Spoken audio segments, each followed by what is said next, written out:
ಬೆಂಗಳೂರಿನ ಯಲಹಂಕ ವಿಧಾನಸಭಾ ಕ್ಷೇತ್ರದ ಗ್ರಾಮಾಂತರ ಮಂಡಲ ಅಧ್ಯಕ್ಷರಾಗಿ ಮಾದನಾಯಕನಹಳ್ಳಿ ಬಿಜೆಪಿ ಮುಖಂಡರಾದ ರಾಮಮೂರ್ತಿ ಆಯ್ಕೆಯಾಗಿದ್ದಾರೆ. ಈ ಹಿಂದೆ ಹುರುಳಿ ಚಿಕ್ಕನಹಳ್ಳಿ ಹನುಮಯ್ಯ ಉತ್ತಮವಾಗಿ ಕೆಲಸವನ್ನ ಮಾಡುವ ಮೂಲಕ ಬಿಜೆಪಿಯಲ್ಲಿ ಹೊಸ ಬದಲಾವಣೆ ತಂದಿದ್ರು.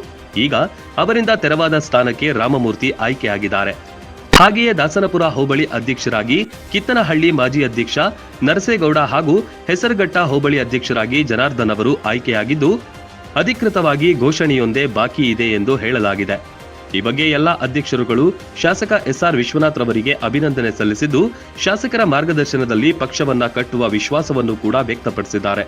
ಒಟ್ನಲ್ಲಿ ಕ್ಷೇತ್ರದಲ್ಲಿ ಹಳೆಯ ನಿಷ್ಠಾವಂತ ಕಾರ್ಯಕರ್ತರಿಗೆ ಮಣೆ ಹಾಕಿದ್ದು ಮೂಲ ಬಿಜೆಪಿಗರಲ್ಲಿ ಸಂತಸ ಮೂಡಿದೆ.